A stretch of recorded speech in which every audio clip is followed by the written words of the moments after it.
আসসালামু আলাইকুম viewers, welcome back to my channel টুকিটাকি ব্লগস। আজকে আমরা গুলশা ট্যাংরাগুলো রান্না করব। এই যে ফুপু এগুলো লেবু দিয়ে ধুয়ে রেখে দিয়েছে।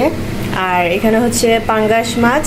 এই পাঙ্গাস মাছগুলো লেবু দিয়ে ভিজিয়ে রেখেছে, ধুয়ে তারপর রান্না করে।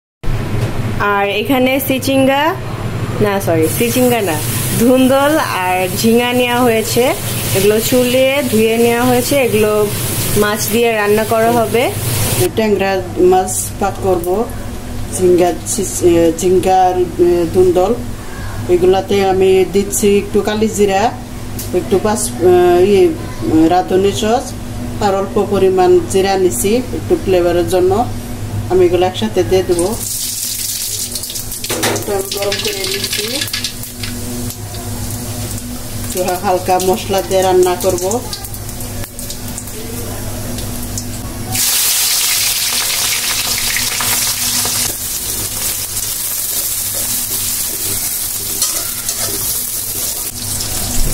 লবণ দিয়ে নেব, আমি 1 চামচ দিলাম,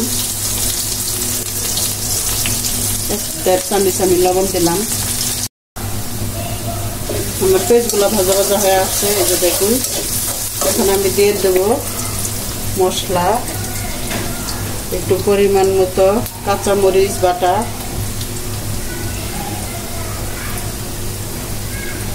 একটু শুকনা মরিচ বাটা দিব। সেদিন অনেকগুলা মরিচ বাড়ছি।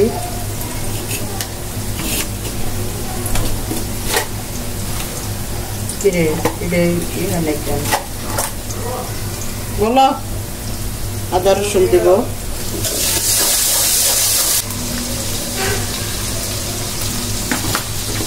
আদা রসুনটা বড় হয়ে আছে, সেই সকালবেলা পরিমাণ মতো আমি আদা রসুন দিয়ে নিলাম।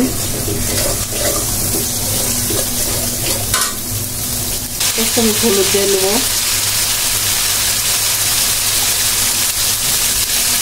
পরিমাণ মতো জিরা,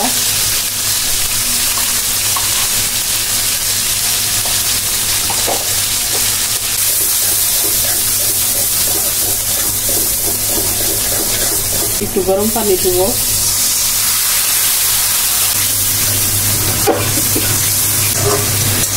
মাছগুলো আমি ভুনা করবো, মশলা ভুনা করে রান্না করব। যেহেতু জেতা মাছ, ভুনা করে রান্নাটা একটু এই তরকারিতে সুস্বাদু হয়। ভাজবো না আজকে, আমি ভেজে রান্না করবো না।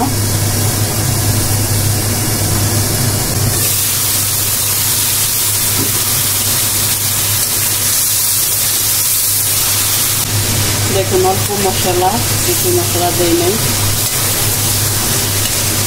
অল্প মশলা দিয়ে রান্না করবো। এমনিতে গরমের দিন অত বেশি মশলা ভালো লাগে না।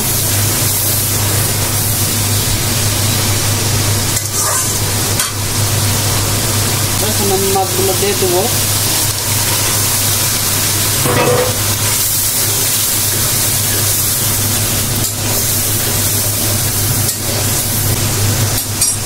মাছটা আমি একটু কষাই নেব, নিয়ে তারপরে তুলে নিয়ে তরকারিটা কষাবো। আপনারা দেখতে থাকুন। আমি শুরু থেকে শেষ পর্যন্ত দেখুন আমি কীভাবে রান্না করি তরকারিটা। আমার মাছ ভুনাগুলো হয়ে গেছে, এই যে এখন আমি তুলে নিচ্ছি। এই যে এটা দিয়ে তুললাম, এই কারণে চামচ দিয়ে তুলতে গেলে সব ভেঙে যাবে এর নাকি, আর মশলাগুলো উঠে যা এর নাকি আমি এটা দিয়ে তুললাম। আপনারা পুকুরা মাছ রান্না করলে কিছু দিয়ে ভুনা করে যদি অন্যটা দিতে চান তাহলে এই ব্যবস্থা নেবেন, মাছ না ভাঙবে। আমি এখন সবজিগুলো কষাবো। সবজিটি আমি খালি দুই ফালতি করে নিয়েছি, দেখুন।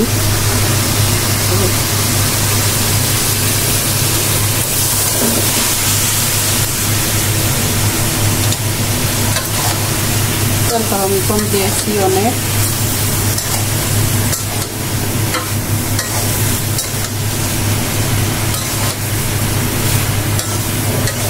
এটাতে আর কাঁচা মরিচ দিব না, কাঁচা মরিচ পাকাই তো দিয়ে দিলাম,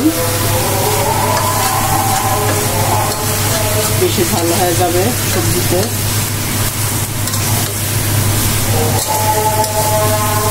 এখন সবজিটা আমি কষাই নিই, তারপরে মাছটা দিয়ে দেবো কষানোর পরে। এই যে দেখুন আমার তরকারিটা কষানো হয়ে গেছে। আমি কিন্তু একটুও ঝোল দিইনি, দেখলেন তো শুকনা সবজিগুলো ঢেলে দিলাম, দেখুন কি পরিমাণ ঝোল উঠছে। এখন আমি মাছগুলো দিয়ে দেবো।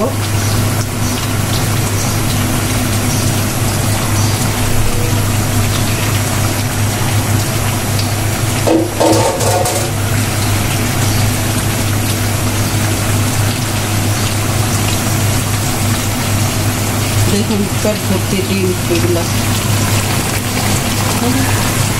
সবগুলাতে ডিম আছে, এগুলো এটা তো ডিম, সব পেট ভরা ভরা ডিম।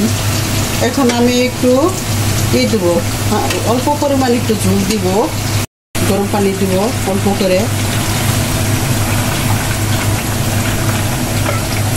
আর দিব না।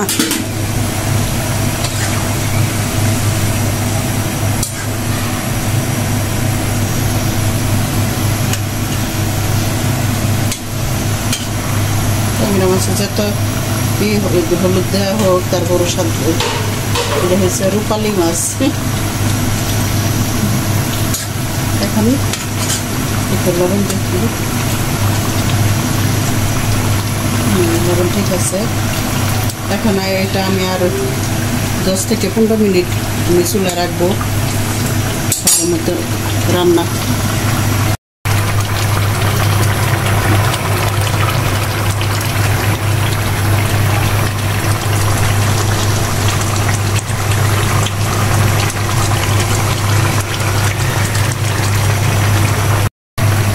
তরকারি হয়ে গেছে, এখন আমি নামিয়ে ফেলবো। এই যে আর তো লাড়াচাড়া করবো না, হয়ে গেছে। এই যে দেখুন নামিয়ে ফেললাম। মাছগুলো একটা গলে নেই, যে সব আস্তে আস্তে মাছগুলো তো লুকায় আছে ফুপু, সব আছে। মানুষ নাকি শাক দিয়ে মাছ ঢাকে, আমরা কি সবজি দিয়ে মাছ ঢাকছি, সব আছে, একটা ভাঙে নেই। ধন্যবাদ দিব একটু, ধন্যবাদ নামানোর পরও দেওয়া যা, কোনো সমস্যা নেই। একটু ধন্যবাদ নিয়ে এই যে ধন্যবাদ ডিপ করে রাখছি, এগুলো একটুখানি দিয়ে দিলাম, ফ্লেভার হবে ভালো, বেশি দেবো না।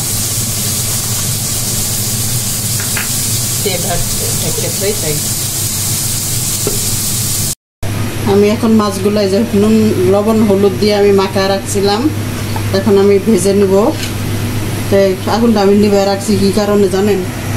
এই বোয়াল মাছ, পাঙ্কাশ মাছ এগুলো ভাজতে নিলে তো অনেক ফুটাফুটি করে, এই জন্য দৌড়ানি। এখন আবার নূরজাহান ফুপুর মতো দিয়া কানটা বন্ধ করে দূর দেন একটা। না, তেলটা আমি একটু হালকা ঠান্ডা করে নিয়েছি, যাতে আমার দৌড়ানি না দেওয়া লাগে। তাতে মনে হচ্ছে যে না, একদম গরম তেলে দিলে মাছগুলো অনেক ফুটে। আপনি যা কী করবেন, তেলটা গরম করে নেবেন, তেলের হাতে মুখে চিটে আসবে না, হাত পা পুড়ে যায়, মুখে আসে, এগুলো অনেক সমস্যা হয়ে যায়। আপনারা তেলটা গরম করে নেবেন, নিয়ে তারপরে আস্তে আস্তে হালকা একটু ঠান্ডা করবেন তেলটা। হয়তো আমাদের এত ধৈর্য নাই, তারপরেও ধৈর্য ধরে করলে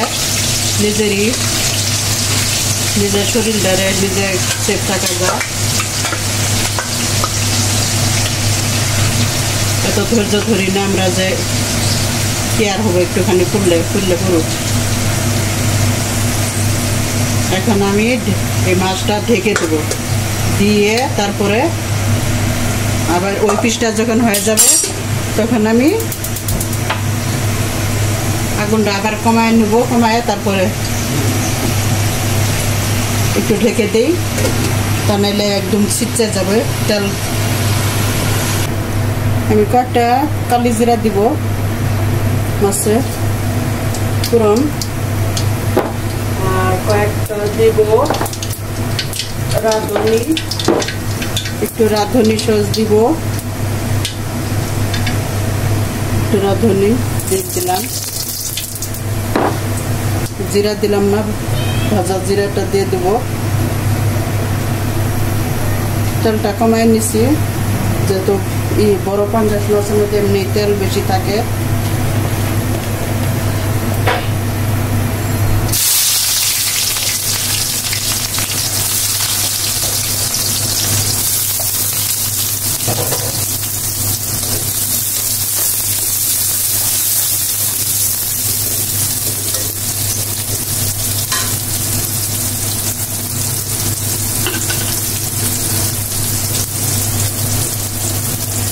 লবণটা এই পরিমাণ দিলাম, লবণ দিয়ে তো ভেজেই নিয়েছি আমি, লাগলে পরে দেওয়া যাবে, তাহলে বেশি হয়ে যাবে। এটা কোনো তরকারি দিব না, খালি ভুনা করব। লবণের পেঁয়াজের সাথে লবণ দিয়ে দিলে পেঁয়াজটা তাড়াতাড়ি একটু নরম হয়ে যায়, ভাজা তাড়াতাড়ি হয়ে যায়।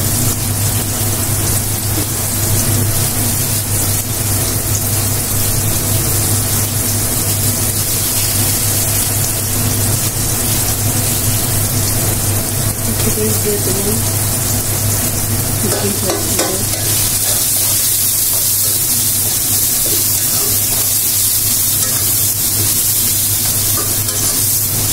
এটা তো আমি একটু তেজপাতা দেব, আপনারা চাইলে নাও দিতে পারেন।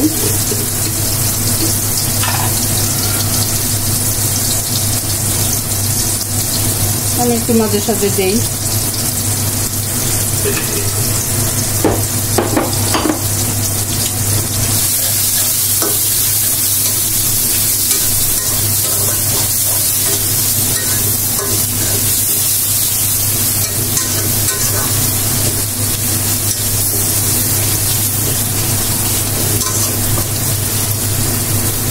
টমেটো দিয়ে ভুনা করব, দেখতে থাকুন আপনারা। আমার এই যে পেঁয়াজগুলো ভাজা হয়ে গেছে, যে দেখুন। এখন আমি এখানে বাটা মরিচ, হলুদ, জিরা, কাঁচা মরিচ, আদা রসুন একসাথে দিয়ে দেবো আমি।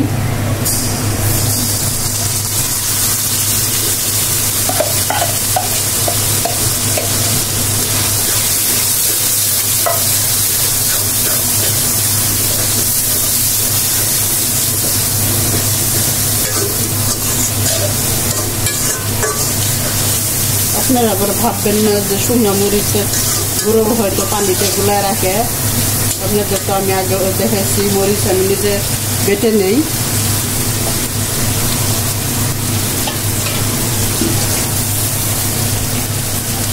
এখনকার মরিচ তো একদম বাজে। একটু গরম পানি দিয়ে কষায় নেব।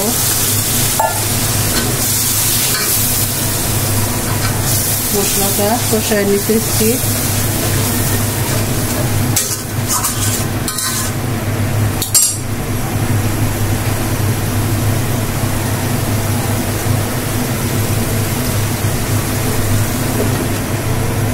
একটু কষুক, মশলাটা প্রায় হয়ে আসছে কষানো। ভালো মতো মশলাটা যদি কষানো ভালো না হয় তাহলে একটা কাঁচা কাঁচা ভাব ফ্লেভার আসে তরকারি থেকে, খেতে কেমন জানি বিরক্ত লাগে।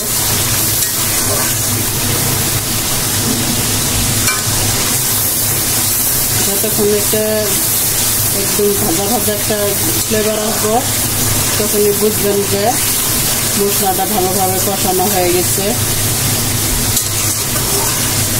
হয়তো কারো কাছে এত টাইম থাকে না, তো টাইম নিয়ে ধৈর্য ধরে করার, কি করবো। এখন একটু ভালো খেতে গেলে তো একটু ভালো করতে হয়, করা লাগে। ধৈর্য ধরে না ছোট বাচ্চারা এমনি তো বাহিরের জিনিসের প্রতি বেশি থাকে।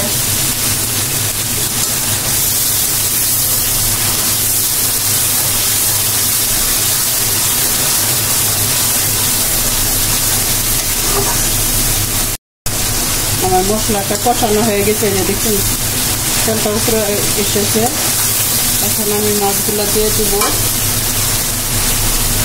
মাছ ভাজার সময় আর দেখানোর সময় পাই নেই যে মাছ দেখুন আমরা যে কত দৌড়াদৌড়ি করে মাছটা ভাজা করলাম, তা কী করে বুঝাবো, কত ফুটে একটু গাঢ় করে ভেজে নিয়েছি।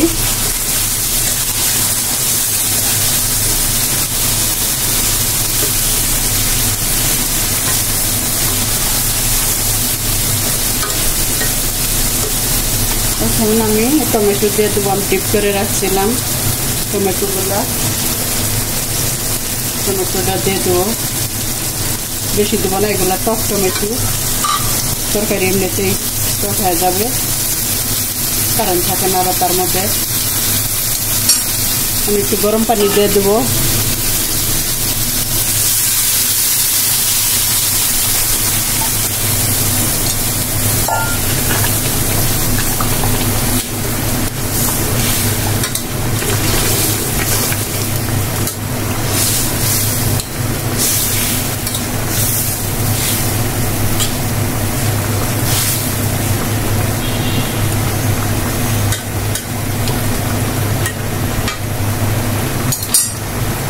আর একটু দেব।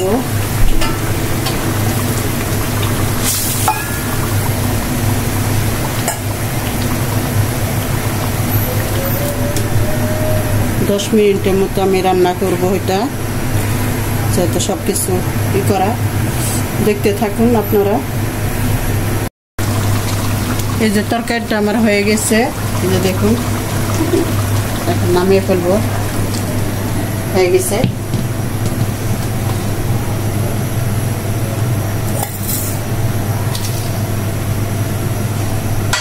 কত তেল উঠছে, 50 মাসও খালি তেল আর তেল। সো ভিউয়ার্স, দেখলেন তো ফুপু কিভাবে রান্না করলো। আর মাছ কাটার ভিডিও তো আমরা আগেই দিয়ে দিয়েছিলাম। আপনারা যারা নতুন দেখেন নাই তারা আমার চ্যানেলে ঘুরে এসে দেখতে পারেন। সো আজকে এই পর্যন্তই। সবাই ভালো থাকবেন, সুস্থ থাকবেন। আল্লাহ হাফেজ। আর হ্যাঁ, অবশ্যই জানাবেন আজকের ভিডিওটা কেমন লেগেছে আপনাদের।